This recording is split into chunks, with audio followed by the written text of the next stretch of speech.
rafetlu mbokk yi seen ànd ak seen télévision Lamp Fall ñu ngi leen gërëm mbokk yi ci topp bi nga xam ne ko topp seen télévision Lamp Fall rawatina seen émission bi di émission penc mi mbokk yi nag tey jii am nañu mbégte dalal docteur Cheikh Ndiaye docteur Cheikh Ndiaye ku ne xam na ko nekkoon directeur général bu CICES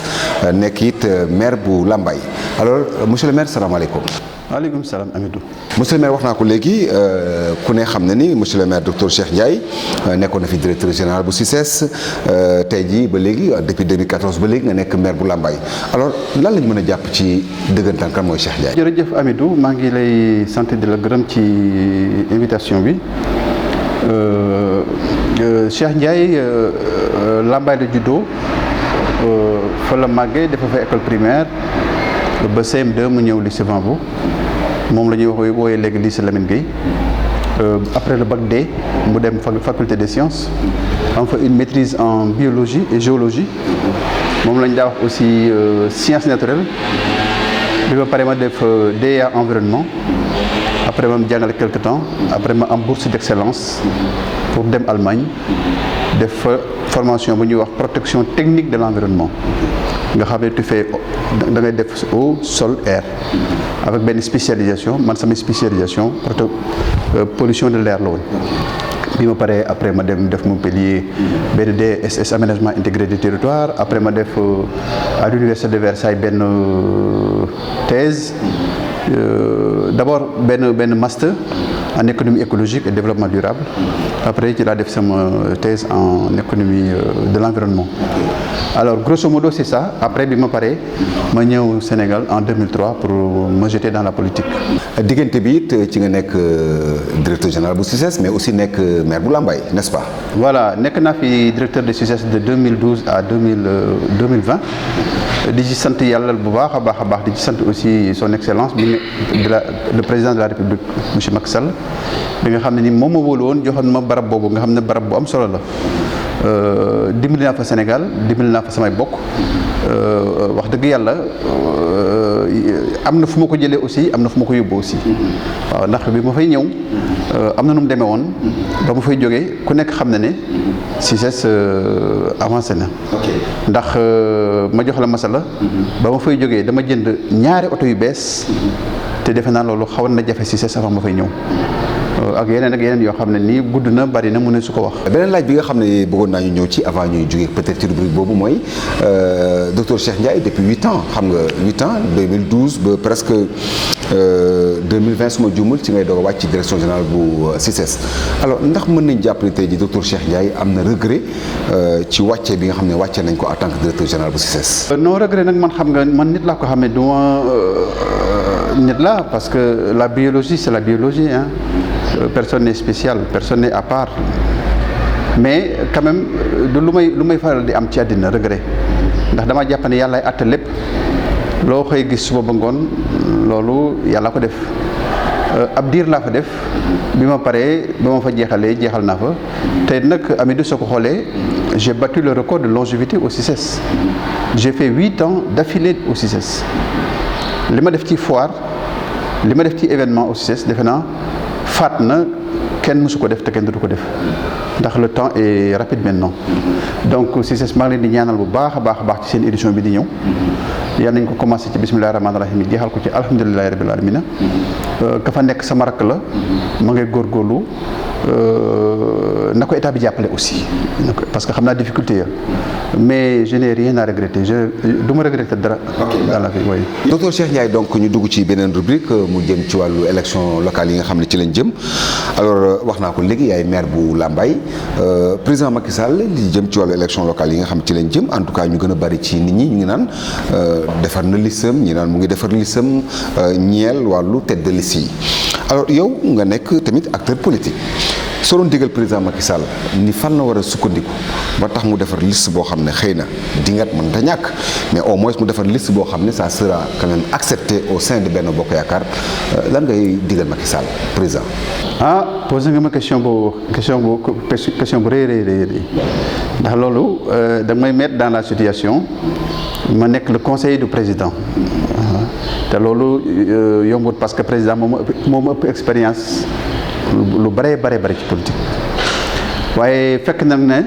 lu xew ci àddina aussi loo ñàkk xam-xam am loo ci xam am loolu ci yàlla won nga xam ko ci waaw président daal ginnaaw bu ma ko wóoloo ba pare nga xam ne lu mu def doy na ma ndax aussi nit du taxaw ne du ma juum waaw ku nekk juum ginnaaw bu ma ko wóoloo ba pare investiture yi su ma sañoon daal au moins ma def benn affaire benn différence entre le monde urbain les communes urbaines ak les communes rurales bokkuñu c'est différent loolu moom xam naa ko lu waay xam-xam politique loo ci yàgg may itam xam naa loolu li tax bokkuñu moo di commune urbaine yi dox daje la soo jëlee Dakar dox daje la lépp a ngi fi yow fi nga Dakar boo fi dëkkan y a 2 mois 3 mois bu la neexee laaj Dakar parce que Dakar nga dëkk c'est différent ak commune rurale yi dañoo dëkku cosaan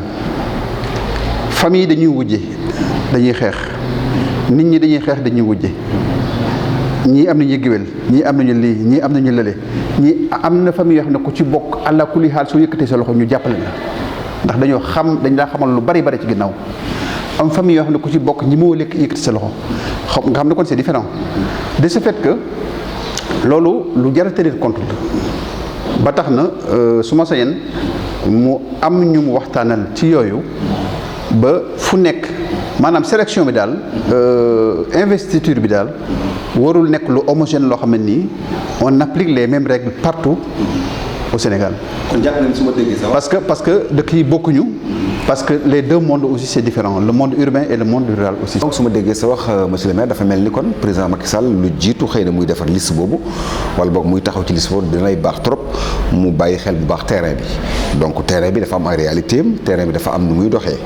mu bañ a xëy na rek yem ci ñi nga xam ne dañuy wax ci noppam wala yooyu mais mu am maîtrise ci terrain bi xam dëggantaan mu war a taxawee liste bi. waaw loolu l'idéal moom loolu la l'idéal moom moo di mu gëstu xam la xew ci terrain ba ndax wax dëgg yàlla mboolem xam-xam yi daje nañu xam dëgg gën ci xam dëgg gën cee sakkan aussi ndax soo ko xasee xam rek leneen lu ci tege rek baax na. voilà donc fexe ba xam li xew ci base bi su ko mënee moo gën waaye nag lu jafe la aussi ndax base bi dafa yaatu aussi 557 commune nga bëgg a xam lépp jafe na waaye na ci góorgóorlu pour xam ko waaye li ma jàpp daal moo di moom liggéey bi mu liggéey Sénégal à travers le PUDC à travers l'ASER à travers la Sénélec à travers tous les leviers du développement ci courant ci santé ak ci lépp booleeg li maire yi liggéey normalement man monde rural laa xam de maire yi nekk ci monde rural moom wax dëgg yàlla moom ñu folowaat moom lu yomb la ndax ku ci nekk lu bon def nga bilan waaw lu bon def nga bilan booleeg la Macky Sall defal. monsieur le maire dafa mel ni foofu da ngay bàyyiloo xel président Macky Sall ci maire yi nga xam ne ñoo bokk ci Benno Bokk Yaakaar ci seen réalisation si je comprends bien tu veux dire que maire yi nga xam ne ils ont eu ci réalisation yu baax président Macky Sall baax na mu bàyyi ci ñoom xel bu baax reconduire leen bu ko defee xëy na ñu war a mën a jongante ci élection locale yi xëy na loolu nga bëgg a wax. waaw xam nga kuy dem élection ku nekk faluwaat nga bëgg bari ay commune nga bëgg te defe naa aussi loolu moom la bëgg bari commune yu mu gagné léegi nag da ngay xool li nga xam ne moo lay mayaat commune yu bari moom liggéey na ci àll bi liggéey boo xam ne lu wér a wér la dinañ ñëw ci kaw Lambaye maire yi aussi ku nekk góorgóorlu nga man day xam na maire yi ma xam yu bëree bëri góorgóorlu lañu seen i départ seen i commune ba am nañ bilan bu positif nit ñi nag bu fekkee li ñuy wax dëgg la ci ñoom maanaam bañ lay fal bilan tax ñu fal la wax dëgg yàlla boo laajatee war nga am ndax Macky Sall jox na leen yow it jox nga leen te bu ñëwee ci kaw Lambaye dina leer nañ. alors léegi monsieur le maire ci rubrique boobu la ñuy des ba léegi xam nga li jëm ci wàllu maanaam président liste bi wala boog liste bi ñuy wax di ko wax ci kaw di ko wax suuf dès maintenant dañu constaté ni yenn ci ay nit ñoo xam ne ngi bokk ci mouvance présidentielle bi nga bokk di wax waxi vote sanction di yëkkati ay kàddu yoo xam ne xëy na genre du ma ne xupp mais genre avertissement la alors ndax jàpp nga ni président Macky Sall malgré lu mënti xew listam boobu su ko génnee ba ne ko déj ci table moom dafa war a doon loo xam ne kenn waru cee wax dara dañ ko war a respecté wala loolu nga jàpp. alors bokk naa ci ñi gëm ne président lu mu décidé ci liste yi dañ ko war a respecté man personnellement loolu la gëm ndax aussi dañ koy may ak doomu aadamam nekk gi mu nekk doomu aadamam maanaam matut yàlla rek mat su demee ba ne lii la mën naa am choix ba mu def baax na dëppoo nag la am réalité ba, mën naa am aussi choix ba weng na tuuti, su boobaa mën naa moyu, mais su boobaa ñoo xam ne aussi ci doomu aadama la. te itam man contre naa vraiment ba fa contre yem, président xam la nga xam ko, mu yëkkati teraanga jox la nga nekk ab DG am ay moyens, kooku kay président xam na la fàttewu la. président bàyyi dafa tànn kenn sa côté, maanaam reconduire maire ba par exemple, nga ne da ngay watee sanction. Pourquoi? yow gënoo légitime maire ba, ndax maire ba moo waxan ba gagné 2014. yow président yow jox la ci rëb DG kay bu fekkee xaalis la rek moo ëpp maire xaalis, bu fekkee teranga la moo ëpp maire teranga, bu fekkee prestige la moo ëpp maire prestige. kon boo nekkee DG ñu teg la fa tànn maire ba, da nga caa war a ànd ak président Macky Sall la, xam ne dafa bëgg gañe moo tax mu def loolu, mais defu ko ngir xëppala suuf. yow bu la doon xëpp suuf du la jox doo def DG. man jaar naa ci DG, xam naa luy DG. waaw DG wax dëgg yàlla teranga féete ko kaw. donc man contre naa képp koo xam ne taxaw nga di menacer naa bu président tànnee kenn ku dul man ma xëpp ci suuf wala ma vote sanction. vote sanction nag dina bari lool, ndax nit ñi seen jikko yàqu na te ku nekk defe nga ne yow la du keneen. mais xam nga des fois aussi li koy waral mooy monsieur le maire sànq wax nga ci sa biir wax d'ailleurs réalité terrain dafa am, parce que des fois aussi président mën na tànn ci benn gox koo xam ne dafa am proximité ak moom,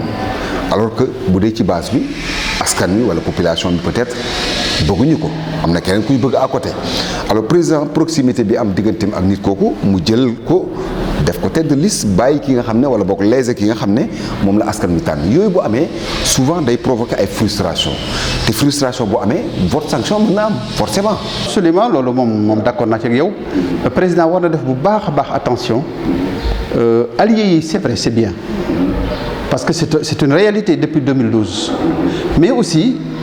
xool aussi base bi li ñu bëgg itam mooy tax ndam am, mooy tax it jàmm am. waaw loolu lu mat a bàyyi xel la. c'est pas parce que rek alliés yi nga àndal, parce que alliés yi war nañoo am lii war na am lële wala am lële, nga def casting boo xam ne nii day tax aussi base bi gisa ko neneen. voilà tout à fait. waaw ba tax na lu ci nekk daal war nañ ko xoolaat. te moom aussi maa ngi koy ñaan commune bu mu déggati dara loo xam ne dëpput ak lim xalaatan ak wala lim xam, ngir yàlla na woo ko fa nekk, même donte téléphone la sax, ni ko li may dégg lan la. dëgg ñëpp a ko xam, lu dul dëgg ñëpp a ko xam. kooka bu waxee moom dina xam la ciy dëgg, waaye ay wax di ko dikkal ci ñeneen di ko dikkal ci ñeneen wax joo xam ne ci diw ak diw la jëm, te diw ak diw wooyu ñu leen laaj leen, wax dëgg yàlla loolu mënees naa defee neneen noonu. waaw ëllëg loolu problème bu am wala erreur bu am. wax dëgg yàlla waaw mën naa indi problème daal. voilà c'est ça. mais monsieur le maire comment ça te fait je veux dire nga bokk biir Benno Bokk Yaakaar, ngay gis say mbokk wala bokk yéen seen bureau yéen waa Benno Bokk Yaakaar ngeen bokk fi ngeen jëm du fenn fu dul ndamu président Macky Sall, victoire président Macky Sall, mais ngeen dëkk ci xeexoo guddi ak bëccëg. comment ça te fait le fait ngay dund loolu actuellement. loolu man mii la gën a jaaxal, man la gën a jaaxal. wax nga ko léegi, man kañ laa jógee ci CCS. maa ngi fa jógee juin 2020. kenn mës sa dégg ma yëngal baaram, te du ma ko def ba àddina tukki. bu ma fi jaaree woon sax mu yem fii du ma yëngal baaram ci àddina. nit ñi daal ne seen ngor dafa jeex, rawatina politiciens yi. xeex bi ñuy xeex fi ne nii ak xuloo bi ñuy xuloo ak xëccoo bi ñuy xëccoo, ma ne la pour man Cheikh dara jar ko ci àddina. xeexante bi nag doy na waar. man fee ma nekk ci Lambaye aw ma fa jàmm, dañ ma fay xeex boo xam ne nii ñoo xam ne nekkuñu commune Lambaye laa la wax de, ci àll ba lañ jógee dañu bàyyi seen commune ñëw sama commune samp fay nit, jël nit ñooñu di ko fénq sama kaw. mais koo kay def loola wax dëgg yàlla man lan laa jotee ak moom la man laa bokkuñu luñ jàng, bokkuñu juddu, bokkuñu dara, te nu ñaar ñëpp la Macky Sall xam, le président Macky Sall xam. man na ko jox teraanga, jox ma teraanga, te du ko yàqal dara, du ma yàqal dara. waaye lu may xeex boobu xeex métti boo xamee dafa dem ba Lambaye gépp xam ne daf may xeex. te noonu la demee ci Sénégal gépp noonu la demee ci Sénégal gépp ku ci nekk ñi nga dëkkal yaa ngi bëgg reyante ak ñoom. loolu nag maa nag gisuma man lu ko fi jar, dañuy politique rek am na tàmbali te day jeex yàgg day jeex donc nañ bàyyi xeex bi te def liggéey bi tax Macky Sall teg leen fi ba ñu bokk am ndam ñun ñëpp bu ñu amee ndam affaire yi gën a yàgg gën a baax ci Sénégal gën a baax ci ñëpp. waaye fekk liggéey Macky Sall nga di ci xëpp suuf fa nga dëkk yow nga di ko defar di fa liggéeyal Macky Sall fa nga dëkkoon nga di fa yàqal Macky Sall loolu moo di gas di suul. gas di suul nag amul njëriñ. monsieur le maire da nga wax léegi nga ne comme que dafa am ku lay xeex wala am ñu lay xeex te xëy na dëkkuñu Lambaye alors ndax dafa mës a am ci wàllu passé antécédent boo xam dafa dox seen diggante wala dafa am comportement boo xam da nga koo am te xëy na dëppoowul ak parti bi ba tax tey ji ngay subir conséquences yu mel ni di maanaam say propre camp di lay xeex lu waral loolu aussi. non man loolu man aussi man la gën a jaaxal. personnellement man la gën a jaaxal yow xam nga ne man en tant que membre fondateur de l'APR te bu fekkee temps bi mayee na ko dinaa ci sori lool jox ci détails yoo xam ne nii dina am ñu bett. doo gis may génn di wax ci télé doo gis may def yenn pexe yi yoo xam ne day tax pexe yu ma may la moo ne li nit ñi xam laa xam li nit ñi mën laa am man mobilisation bi nit ñi def mën naa ko mais man loolu du sama doxalin politique man sama doxalin politique moo di teg nañ ma fii ngir liggéey maa ngi liggéey président tant que président mi ngi fi moom lay àndal moom lay liggéeyal moom laa gëm sama yoon nag ci beneen responsable politique beneen bu nekk defal la ngay def ma jox la masala sama rak le maire de Réfane Djib Thiaw dafa dégg nga turam Djib Thiaw c'est le maire de Réfane maa ngi koy saluer au passage c'est un ami c'est un petit frère très sincère très sérieux man le mot sérieux ça pèse lourd pour man dans la vie être sérieux être honnête ça pèse lourd il est sérieux il est honnête moo tax je l'estime beaucoup Djib Thiaw mooy maire Réfane village bi sama yaay juddoo Réfane la maanaam Mbambey la sama yaay juddoo te Mbambey Réfane ci commune Réfane la bokk man yàlla seere na ma ak Serigne Touba mi nga xam ne moom loonu yaakaar ëllëg Mbambey lu baax dong laa fay waxal Djib Thiaw sama nijaay akkan ji bokkal sama yaay ndey ak baay muy Ndongo Fall Diouf dee na yaa 4 ans dama ko doon wax ku ngeen jàppal ku dul Djib Thiaw amul lu ma neex te loolu mosuma ko wax Djib Thiaw parce que xam naa ne Djib Thiaw day liggéey président ca Réfane ni may liggéey le président ca Lambaye kon nit day def lu baax nanuy def lu baax moo sakkan nanuy def lu baax moo baax ci président baax ci Sénégal baax ci ñëpp waaye ne wéy da ngay liggéey président ci sa gox di yàqal président ci beneen gox loolu liggéeyaloo président loolu da nga yàqal président waaw man ku ma fekk Lambaye dama xeex Lambaye da nga yàqal président ndax man nit laa ko xamee jàpp naa ne lañ may def loo maa ngi koy def te dinañ ñëw ci détail bi. voilà c'est ça. lañ may def loo maa ngi koy def te tooñu ma ko yàlla bind man de du ma tëdd mu ko guddi ba sama xel dem ci ko xam ne mas naa la def lu bon te tey ko wala ma di ko jéem musul am ci àdduna bu dee tax a dugg àjjana sama àjjana leer na waaw du ma ko def mukk ci àdduna te politique jarul ma ko damaa mel noonu avant may dugg ci politique. voilà donc ñoom nañu bàyyi xeex et puis xeex wóorul ndax di nga xeex koo xam ne nii xamoo nu mu def fa yàlla ndax ku yàlla yëkkati tudd sa bis ci àddina na bis bi faw mu am ci yow nga ne bis boobu du am dëkkoo ko yàlla nga dëkk te dëkk yàlla nag lépp a ci biir lépp a ci biir nag nañu bàyyi xeex bi te liggéeyal Macky Sall sincèrement département Bambey nag moom côté boobu moom tardé nañ ci lool xeex bi bari na lool te am na ci koo xam ne moo ci gën a fës nag waaw ki ma ci gën a attaqué moo ci gën a fës du ma tudd turam nag mais Lambaye gépp a ko xam te Lambaye gépp a koy waxtaane nag aussi ndax xeex bi may xeex dafa feeñ de trop dafa mujj banal sax dafa mujj terre à terre sax te moo na Cheikh Dakar de defu ko dara man day wax dëgg yàlla defu ma ko dara lu may man nu bokk ndab rek xanaa mu sis ma ci ndab li te waruma sis ci ndab li parce que politique moom añee politique moom géej la mën ngaa sangoo Parcelles kii sangoo Malika kii sangoo Tefes Gële kii sangoo kenn jone sa morom kon loolu nañ ko bàyyi. mais aussi bokku leen dëkk ki nga wax léegi ni da lay xeex bokku leen dëkk mu lay xeex mais pour quel intérêt au fond mu lay xeex pour quel intérêt. mais loolu laa la wax nii. loolu laa la ne am nattu la ci kim dal loolu ab coono la ci moom am nattu la da ngay gis benn dof ci mbedd mi maanaam sax na ma yàlla baal du ci tur wi sax da nga gis ko xelam wàññi ko ci mbedd mi mu yor ëmb boo xam ne nii la ca nekk boo ko jaayee matul 1000 francs te mu sonn ca lool mais mooy lii rek bàyyi sa commune lañ la sant defoo ko bu ñu doon classé commune ci département bi soo muy ca genn ba ngay nekk commune yi ngay xeex sax ñoo la raw ëpp la population yow nga bàyyi liggéey Macky Sall foofu ñëw fekk si beneen maire boo xam ne defu la dara waxu la dara dafa sincère liggéey intègre aw nit ay nitam bëgg ko ngay roppi ay éléments ci biir Lambaye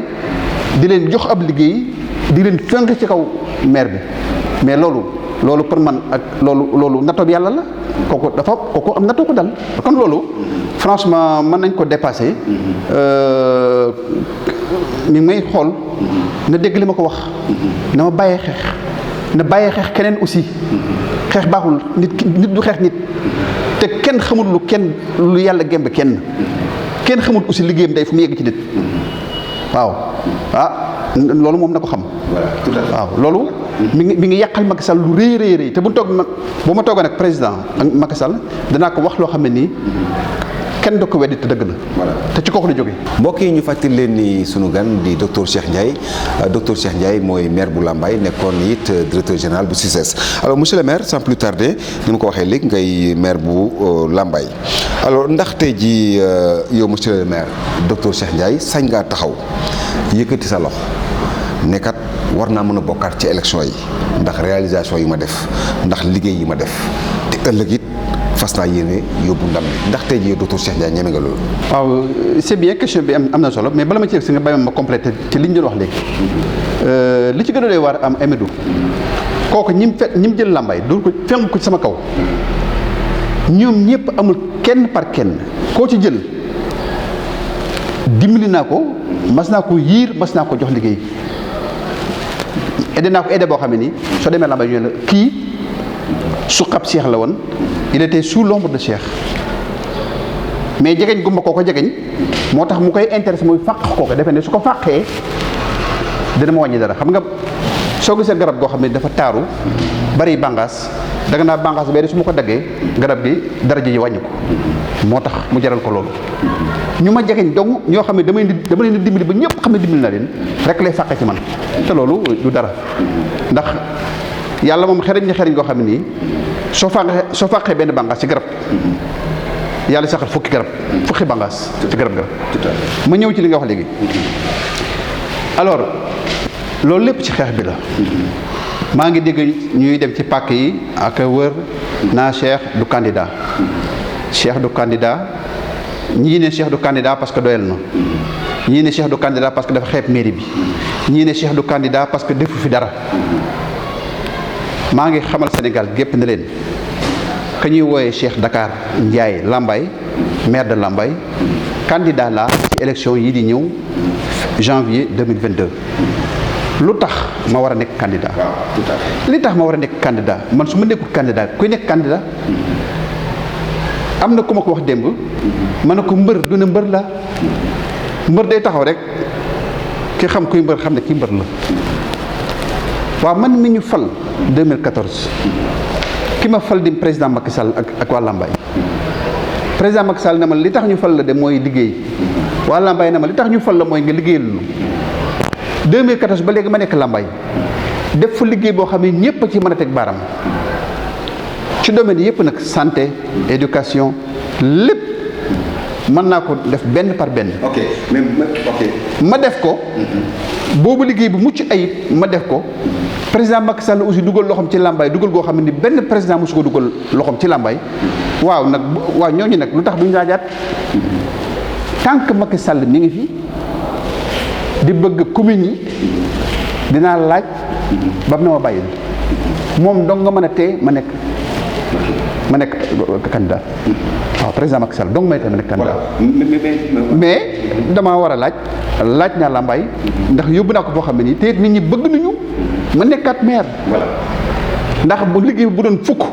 juróom-ñaar yëpp def naa ko. waaw 2014 ak léegi ci nga nekk maire bu Lambaye alors ndax mën nga ñu wax tey jii yow docteur Cheikh Ndiaye 2014 bi nga jëlee ndax mën nga ñu wax tey jii docteur Cheikh Ndiaye 2014 fa nga xam ne foofu nga fekkoon Lambaye ba tey jii ñu toll ci 2021 fan nga yóbbu Lambaye. waaw yaay wax ne yàgg na 2014 ak léegi yàgg na ku fi liggéey normalement waroo mën a lim li nga fi def maire bu liggéey 2014 ak léegi waroo mën a lim ci 10 minutes la nga liggéey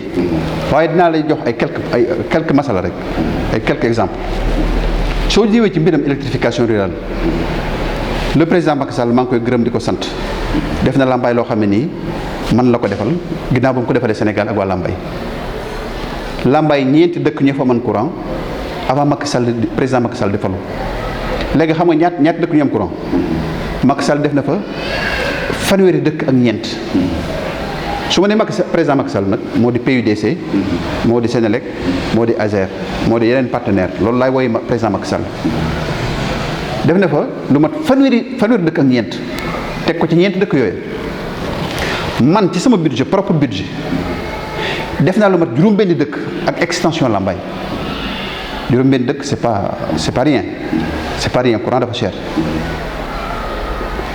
Lambaye xaaj bi moo amoon courant xam nga Lambaye dafa màgg dëkk bu rëy xaaj bi amoon courant ba bi muy ñëw bi ma ñëwee def naa extension 97 poteaux Lambaye fi ne amul benn koñ boo xam ne nii même ngéwél gañ daa wooyee cité sondeel sax am na courant léegi kon wàllu courant moom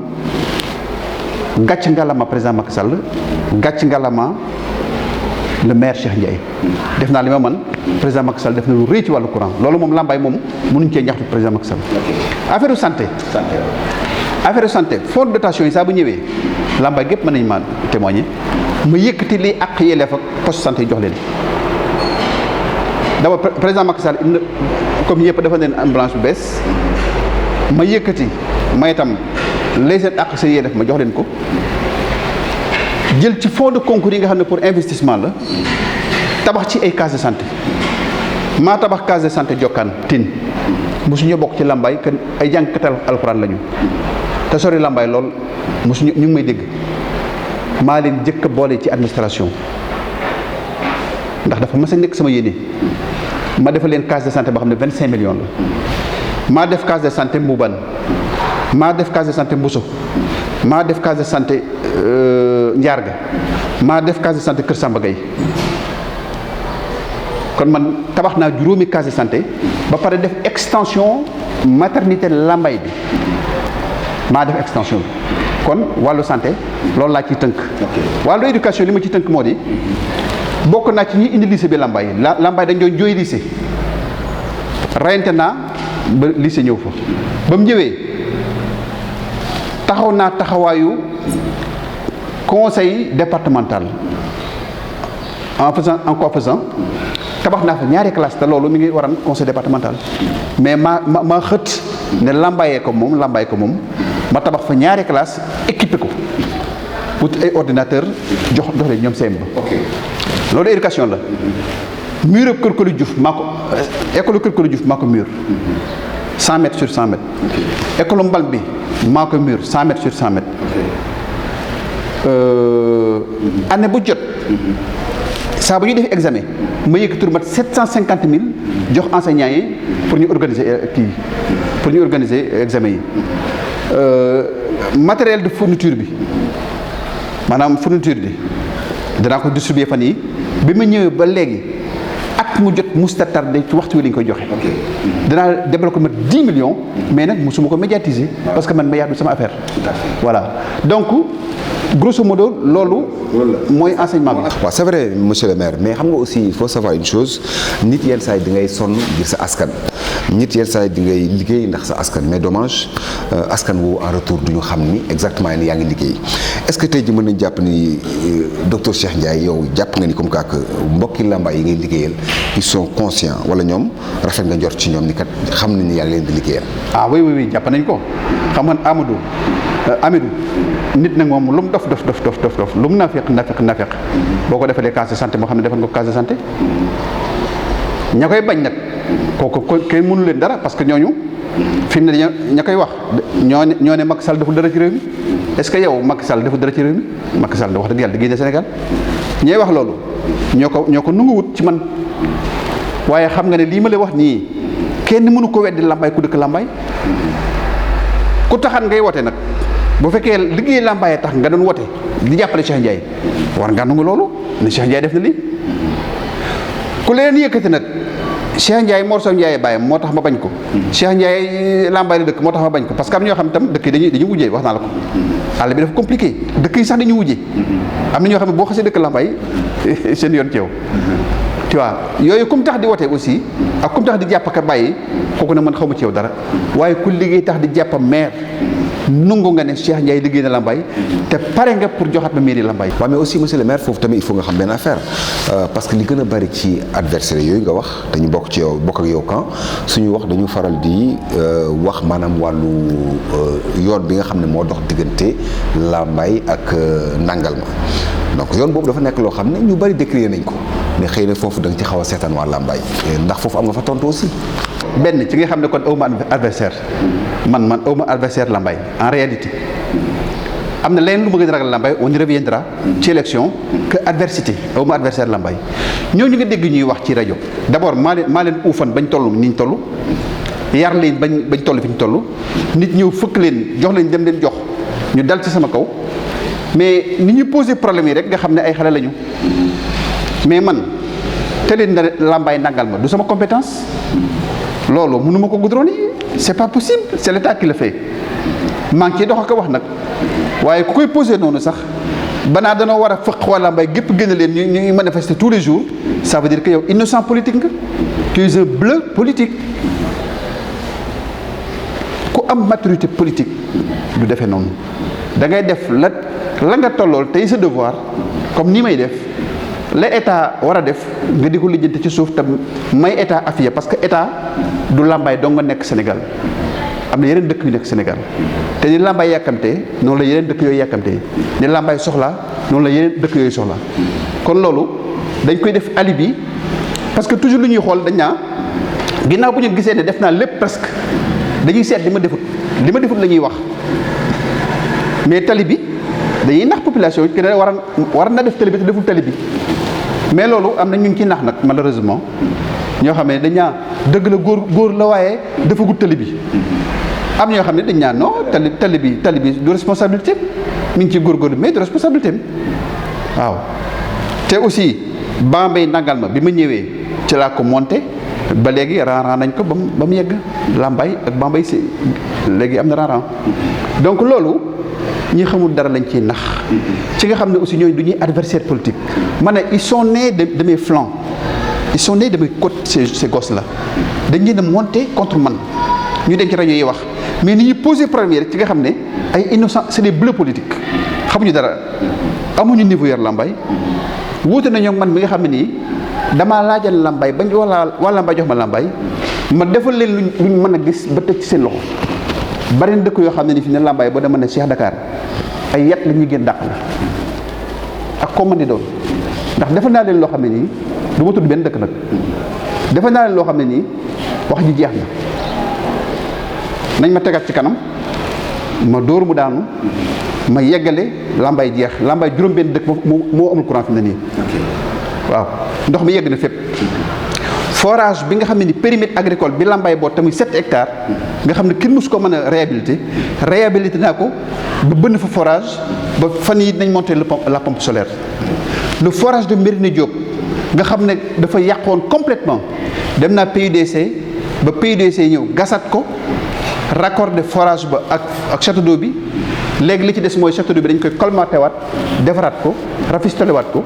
ndox mi yéeg ci kaw ndox mi dem fépp ñu commencé bay donc wax dëgg yàlla loolu maa ngi ci remercier aussi PUDC parce que defal na ma liggéey boo xam ne ni man mënuma ko forage boobu c'est le plus grand forage du département de Bambey waaw c'est un forage agricole mi ngi Lambaye alors loolu su sotee ndaw yi dinañ am xëy bu sottee jigéen ñi dañ aussi am xëy aussi. monsieur le maire aussi il faut nga comprendre benn affaire at yi passé yëpp boo xoolee daanaka ñu bari ñu ngi doon jàpp ni réeroo bu ndaw en tout cas jot na am diggante population bi ak mouvance présidentielle bi ngeen nekk yéen quand je dis mouvance présidentielle je veux dire président Macky Sall loolu bu ñu ci dollee aussi nga ne say mbokk ca Lambaye Benno Bokk Yaakaar ñu lay xeex est-ce que rafet nga njort ci say mbokk waa Lambaye ci ndam li nga xam ne moom nga yaakaar ni war nga koo am. xam nga il faut nga def différence entre ñi ma la wax léegi ak ñi ma jëkk a wax maanaam xale yooyu dem ci rajo di wax ak ñiy voté moom naa la amul benn problème ñiy voté liggéeyal naa leen xam nañ ko te dinañ ko doxalaat nañ ko doxale woon 2014 dañoo ñëw ci sama bureau ne ma loo xam ci élection yi may leen élection yi dem leen tëdd nelaw dañuy gagné ndax li ma def xam naa ko ndax nit ñi aussi ak nit lañu ils sont raisonnables am xel lañu yor waaye élection yi ñu jëm nii loolu laay waxaat waa Lambaye loolu laay waxaat ku ma laaj ku nekk élection yi ñu jëm nii dañuy gañewaat incha allah te man nag su fekkee xam nga ma tuuti bindoo naa noo xaay nii su fekkee defuma dara wallahi du ma yëkkatiwaat sama loxo wala ku ma laaj ma sikki sàkk waaye liggéey naa liggéey boo xam ne nii yëg naa ne nit ñi wax nañ ma ne gis na la jàppalewaat nga yegg liggéey bi. am na village yoo xam ne sax dañu faa dem naa amagu leen courant ñoo leen lay raam ci ñag bi la jëm 35 villages lu ko def li ci des dina yegg donc loolu moom Amidou moom aw ma ci sax. amul demoon ma aw ma ci sikki sàkk. Lambaye. Ils ont élu leur maire en 2014. Ils vont réélire leur maire en janvier 2022. Toutefois, parce que du ma nax sama bopp du ma nax kenn. Toutefois am na am tiit bi xam nga fan la. ci biir Benno Bokk Yaakaar. parce que Benno Bokk Yaakaar seen ab xeex dafa bari ci commune yépp la ñuy xeex te nag xeex bi am Lambaye amul fenn xeex bi am Lambaye amul ci benn commune. léeg-léeg ñu yegg ca ñu dem ba fàtte président Macky Sall ndax Cheikh Dakar bi ñu bëgg a xeex loolu nag président moo war a jël ay matuwaayam parce que du ma la fal teg la fa ma la teg ndax wooyee teg naa fa diw da ngaa bañ diw moom a tax nga contre diw bëgg ma daane man président loolu su ma doon président du ma ko nangu man fenn. du ma ko nangu fenn Sénégal du ma la def DG wala ma def le PCA wala ma def la lenn wala ma def lii wala ma def la yàlla def ma teg kenn ci mairie nga bañ ko tax ngay wote contre vote sanction yi dina bari lool ci Sénégal. dina bari ci Sénégal. vote sanction yi nag président na ci jël ay mesures waaw ndax nit ñi topp nañ seen naf sa topp goo xam ne nii tegutuñ ci ko ci yoon waaw loolu kuy tiit ku nekk loolu ngay tiit waaye. ku nekk xam ne sa morom. voilà ku nekk xam ne sa morom. alors monsieur le maire xam nga fu mu toll nii daanaka ñu jëm ci élection yi mais dañu seetlu ni buntu xataal yi violence yi extra bari na mais ñu bari dañ ciy tuumaal aussi mouvance présidentielle il faut l'accepter alors ndax jàppoo ni que vous les hommes politiques fii ñu jëm ci élection locale yi dinay baax ngeen revoir vos comportements. alors dinaa corriger tuuti li nga wax. waaw soo ma ko mayee. waaw. da nga ne violence bi. ci mouvance présidentielle la ëppee. waaw. loolu am na werante tuuti. waaw pour man ëppewut fii. waaw te il faut ñu def distinction ñaari violence. dafa am violence boo xam ne nii c'est entre mouvance présidentielle ak le reste. l'opposition ak violence boo xam ni ci biir Benno Bokk Yaakaar la. comprendre nga li ma wax ñaar yooyu yëpp c'est à gérer. alors violence bi nga xam ne entre Benno Bokk Yaakaar ak opposition bi kooku moom aqulaay taala su fekkee damay wax aqulaay taala loolu moom opposition bi ñoom ñooy provoqué. waaw ñoom ñooy provoqué parce que nit itam du ne maire bi yàgg na fi rek daa war a dem par force non loolu itam kenn du ko wax parce que maire choix populaire la tant que nit ñaa ngi koy bëgg am maire dafa war a gérer parce que lëf dafay jariñ loolu moom wax dëgg yàlla kooku opposition bi pour man ñoo gën a nekk provocatrice que Benno Bokk Yaakaar. mën naa joxe masala li xew Ziguinchor bëgg dem li xew Ziguinchor bëgg dem man ku ma jox demuma dama dégg nit ñi dégg waaye li yenu maana dégg naa duudu ko wax ko loolu xam na damaa yaakaar ne ñi ma ko sos nit ñi ñëw ba ci buntu këram ñu taxaw di def déclaration loolu provocation la. mais aussi te loolu souvent leader yi dañ koy def souvent pour créer problème. pour wane ne nii laa toll ci Ziguinchor. loolu nag aussi c'est de l'ingratitude parce que aussi politiciens yi nañu xam ñëpp laa yemale politiciens yi nañuy xam li mat a def ak li ñu war a def. kenn du sacrifier nit ci sa darajaay bopp ak ci sa bëgg jóg. loolu ça ne se fait pas. beneen type de violence bi ci biir benn bokk yaakaar boobu c'est pas une violence physique au sens physique au sens agressivité mais c'est une violence au sens compétitivité compétition sauvage mooy vote sanction yi ma lay wax mooy diw du fi nekk mooy ki ma président ma la war a tànn du tànn kii loolu ci biir benn yaakaar aussi bari na maa ngi dégg tey ñu koy wax Yoff maa ngi dégg tey ñu koy wax feneen ak feneen loolu dañuy jaaxal président rek ngir yàlla nañu may président mu teeg ba kanam mu choisir li muy choisir ku mu choisir nga xam loolu koy. alors monsieur le maire lu jiitu ñuy jeexal waxtaan li ñuy def mooy dañuy des ba léegi biir Bawol alors mbokk yi dañu daal di dellu régie wala boog dañuy dem régie suivre monsieur le maire Djibi Thiaw fi nga xam ne mooy maire bu Réfane moom it ci wàllu liggéey ak taxawaay yi nga xam tey ji am na ko jëm ci wàllu liggéey bi am na lu mu ci jot a tënk ñu dem ñëwaat. wax ne Réfane amu fa adversaire politique je refuse amu fa adversaire politique maintenant ñi bëgg nekk maire bon de toute façon man dama leen di ñaanal jàmm ak tawféex. xëy na seen pas-pas ak seen yéene lañ bëgg a wone seen bëgg Réfane xëy na lañ bëgg a wone mais nag boo bëggee wone sa pas-pas ak sa tawféex bëgg a wone ne da nga bëgg a defar am na yoo xam ne aussi xëy na war nay gën a rafet parce que comme dama koy faral di wax le 23 janvier am na waaye le 24 janvier am na le 23 janvier ca la élection yi yàlla dina ca def la muy def tànn ka ko neex mais nañu fexe ba bu boobaa bu bët setee di le 24 bu ñu dajee di xoolante bu ñu rus maanaam bu ci kenn wax lu tax le 24 février yàlla tànn ka muy tànn ba pare ngay am kersa parce que man gëmuma ne nit dina bëgg lu defar ba pare di wax safaan wala muy def safaan te nag mbir mi yenn saa yi da ngay naa lu xew yenn saa yi nga dégg wax yu ñaaw yoo xam ne da nga naa waaw kii moom xanaa daa bëgg a defar wala daa bëgg a yàq donc parce que ñu ci bëri aussi li may nekk ndaw ñu ci bëri maa leen mag peut-être moo waat leen rek à la raison que ñu rafetal lépp ki nga xam ne moo gën ci Réfane yàlla dina ko tànn bu boobaa mu doxal waaw te ñun ñu garder suñu mbokk garder suñu Réfane mënuñu ko séddoo te ñoo bokk deret aussi Réfane ña fa nekk ku fa mën di nekk candidat yow ak ñi ci des yéen a bokk deret mën ngeen xam li ngeen bokk maanaam du mbokk goo xam ne dañu koy lijjanti muy të mën nga ne kii noo bokk diw mii mën nga lijjanti seen ak mbokk ba jàpp tur mii boo xam ne yéen a ko bokk maanaam jàmbur amu fa kon nañu rafetal lépp xalaat ne léppay jeex xalaat ne aussi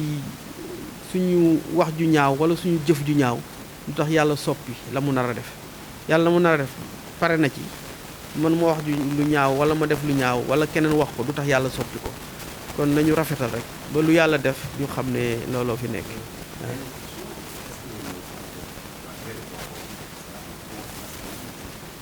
ah oui incha allahu rabbi non bu soobee yàlla parce que gëm nañu ne def nañu fa lu tax pas-pas ak yéene kon ne def aussi mu ngi fii mais même bu ñu fa defoon lu tax te pas-pas ak yéene kon ne di def nekku fi duñu présenté wu ñun bu ñu demee rek ba xam ne pas-pas bi ak yéene bi wàcc na bu boobaa dañuy bàyyi ak keneen ku ñu gën a feete ndaw xëy na pour ñu ëpp xadar mais bon xadar bi ñu amoon en 2014 mu ngi fi ba léegi